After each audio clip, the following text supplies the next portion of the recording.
have a pretty robust media briefing so that you get a lot of information from a lot of people. We have our chairman, Jonathan Barfield, our emergency management director, Stephen Still, as well as our county manager, Chris Coudray. They will all provide updates from the county.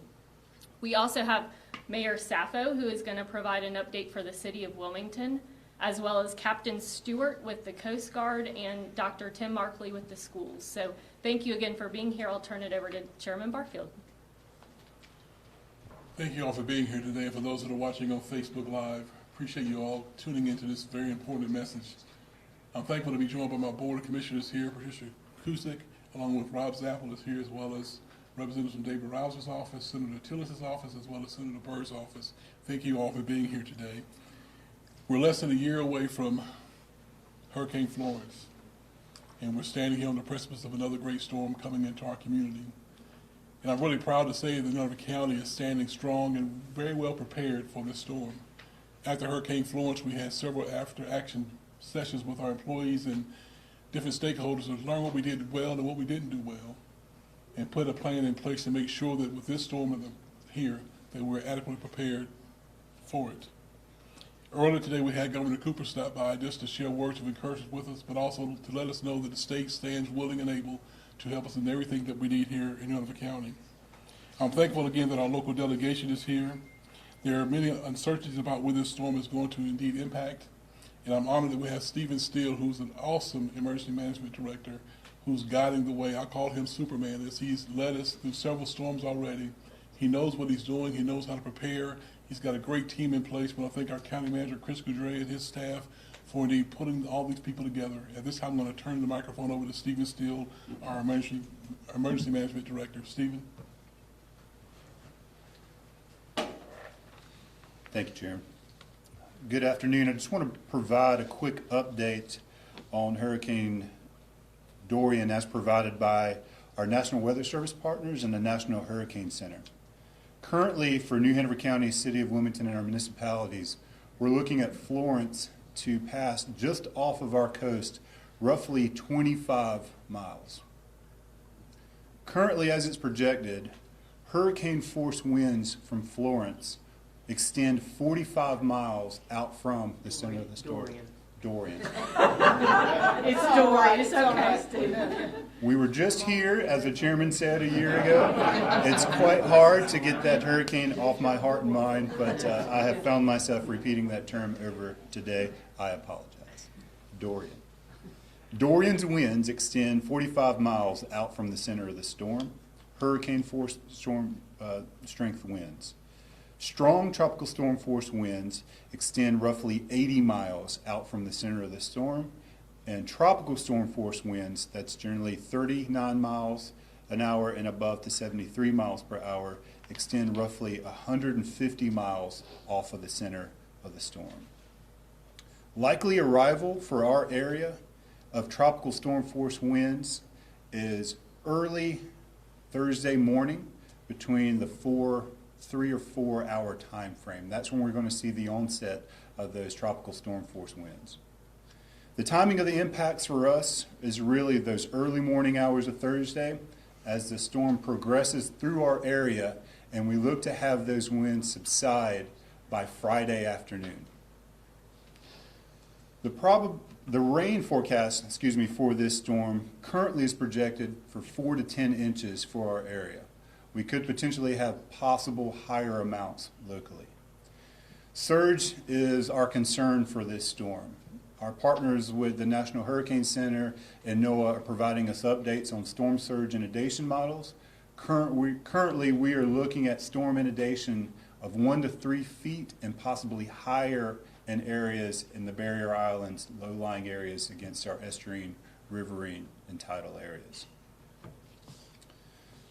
Again, as I mentioned earlier, or misspoke, we're only a year out from Florence. Hurricane Dorian is not something that we particularly want to be monitoring at this point in time, as we are fully into recovery from Florence.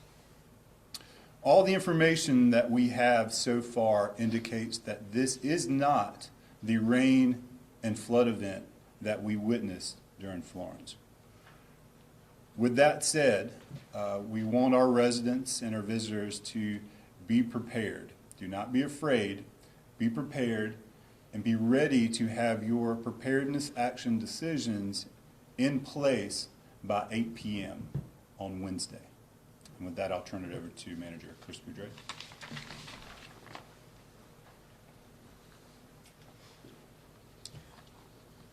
Thank you, Stephen. Good afternoon, and thank you to all of you for coming together and let us share with you important information and the things that the city, the county, and the beach communities are doing together to ensure our community remains safe during Dorian.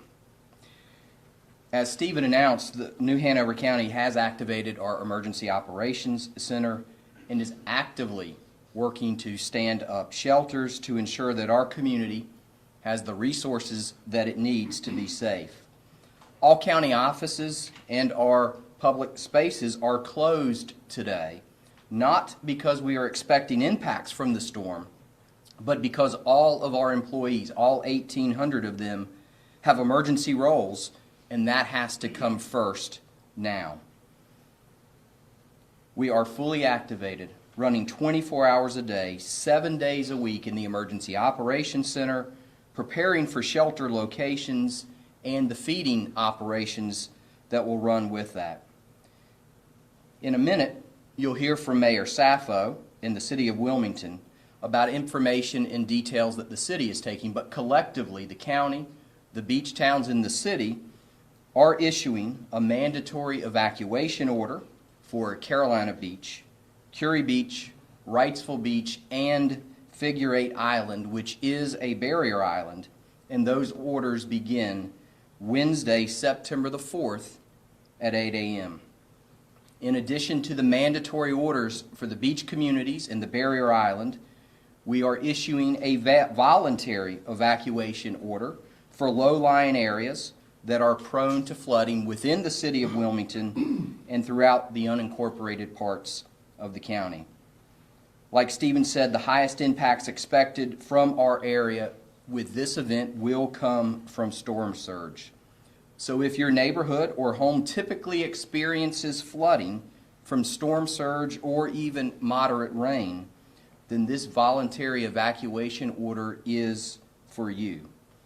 Also, if you feel that you are in a vulnerable area or you are still in temporary housing or a home that cannot withstand the impacts of Hurricane Dorian, please seek safe shelter. There is a map and a detailed list on emergencynhc.com. Again, emergencynhc.com. There is a map and a detailed list there that provides an overview of expected surge areas in the county. It is a dynamic map and model. It will update itself every 6 hours. So our community, shortly after 11 and 5 a.m. and p.m., can go to that site and have an update definition of areas that are subject to storm surge based on any modifications to the track. To accommodate anyone in our community who needs to evacuate because of flooding concerns or concerns about wind, the county is setting up 2 storm shelters. Those will be located at Coddington Elementary off of Carolina Beach Road and at Blair Elementary on Blair School Road, which is currently known, as we have extensive construction taking place throughout our community, Blair School is currently known as Wrightsville Beach at Blair Elementary, again on Blair School Road. Both shelters will open at 10 a.m. on Wednesday for anyone who needs to seek alternate shelter. Depending on the number of residents seeking shelter, we will be able to stand up additional facilities if the demand is there. We are also working with our community partners to ensure our homeless population has safe shelter. We ask that anyone who is evacuating to an alternate site please be in a safe location by 8 p.m. on Wednesday, September the 4th. For anyone in the community with questions You can call our emergency public information line, which is staffed 24 hours a day, 7 days a week, at 910-798-6800. I'll repeat that, 910-798-6800. That is the emergency public information line. Spanish speakers are also available. You can also visit our website, as noted before, emergencynhc.com, for the latest information before, during, and after the storm. And I'll read that again, emergencynhc.com. At this time, we encourage all residents and visitors to complete your hurricane preparedness plans. Please make sure that you have a plan in place to be sheltered in your home or to seek alternate shelter at one of the 2 county shelters. And we ask again that you have all of those plans in place before 8 p.m. on Wednesday. Thank you for allowing me to walk you through these specific plans, and I'd like to recognize Mayor Bill Saffo from the City of Wilmington. Thank you, Chris. I also like to say thank you to the federal and state authorities that are with us here today. And Senator Rabin is here with us, Representative Grange, Representative Davis, Senator Peterson, and we thank you for being here. And also members from our congressional delegation of Representative Rouser and Burr and Tillis. So we thank you for all being here today. At 5 o'clock today, we will be signing a state of emergency for the city of Wilmington. At 8 a.m. tomorrow, we will have a voluntary evacuation of low parts of our community. As Chris indicated, there will be flood maps that are now online with New Hanover County. You can go online to see those maps if you're in a flood-prone area. We ask you to make the proper preparations today and make sure that everything that you're going to be doing before this storm comes are done. And if you're making arrangements to leave the area, we would ask you to do it sooner rather than later. Obviously, there will be a lot of people moving west of here and going down 40, heading to higher grounds, but we ask you to be vigilant. This storm hopefully will stay offshore, but if it comes ashore, we have to be prepared. And for those of us that have been here for many, many years, you just don't know what a hurricane is going to do. The most important thing is they are unpredictable. So we just ask you to be vigilant, take care, make your family's arrangements earlier rather than later, and listen to your local authorities, your emergency management operators, and all the public officials that will be sending information out through the media that is with us here today. So thank you very much.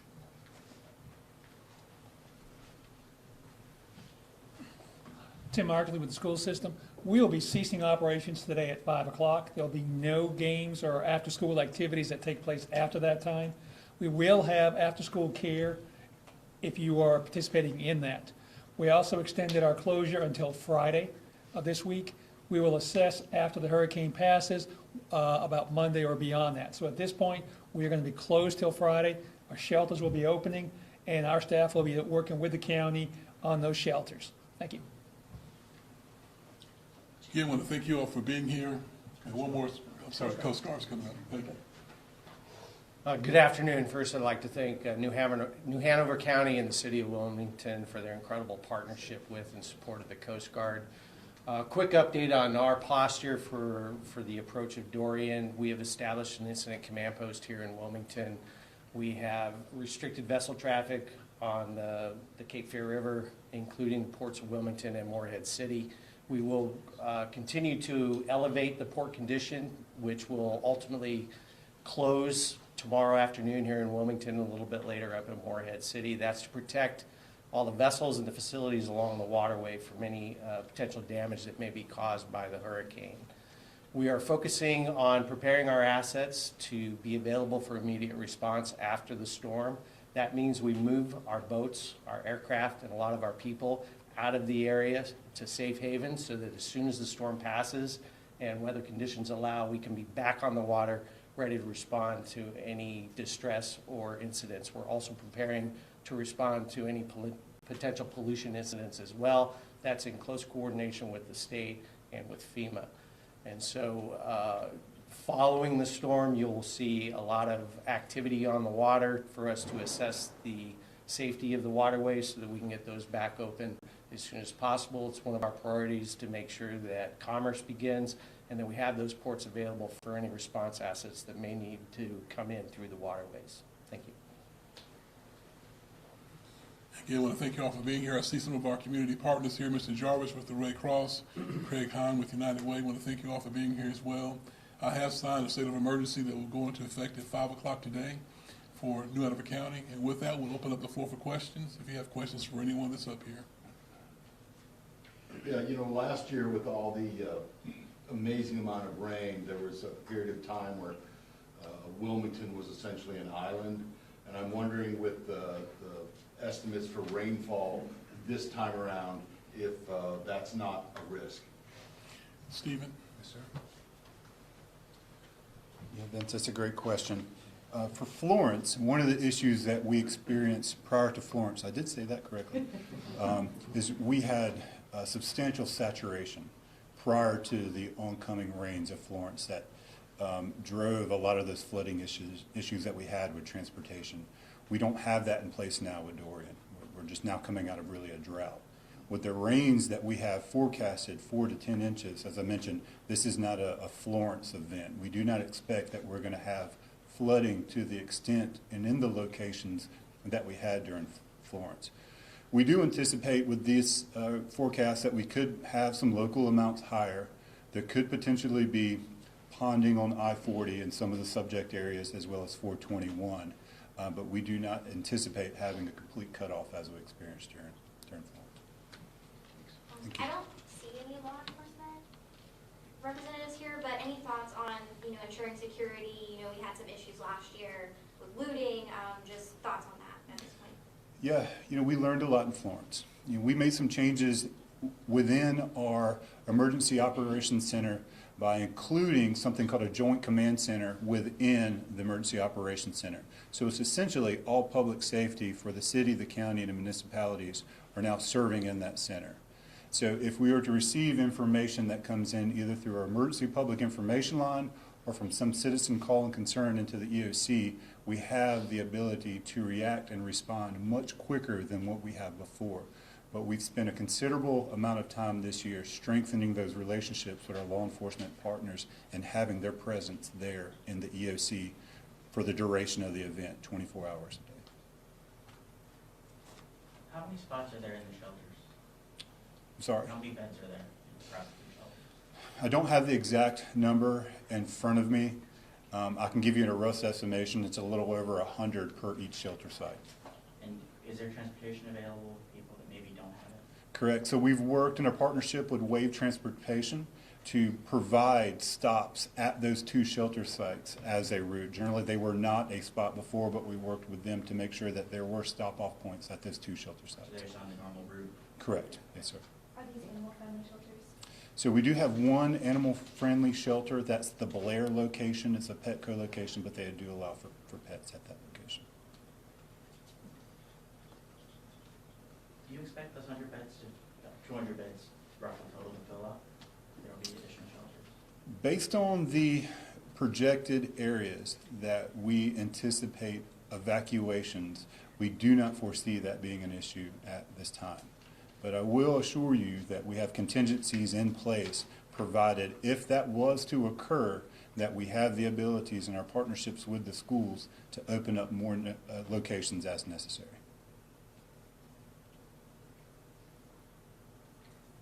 Any other questions? I'd like to make one more real quick. Thanks, Stephen. Yeah, as I noted before, since we're moving our assets, our response assets, our search and rescue assets out of the immediate danger area for the storm, that means we are not going to be able to respond to requests for assistance from mariners until after the storm passes and weather conditions allow us to launch boats and aircraft. So I'd like to ask all mariners to use extreme caution and hopefully stay off of the water over the next several days until the weather conditions allow them to get offshore or back on the water safely. And if they do find themselves in distress, the best way to get a hold of the Coast Guard continues to be VHF Channel 16. Please don't try to post distress messages on any social media websites. or pages because we will not be actively monitoring those pages during the storm or immediately following. Thank you.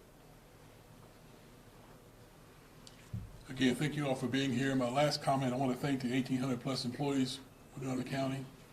They are required to work shifts throughout all of our storm events. And right now we have a shift working from 7 a.m. to 7 p.m. The next one will come in from 7 p.m. to 7 a.m. And they're working around the clock either here at the EOC or in the shelter. So if you ever see a county employee, thank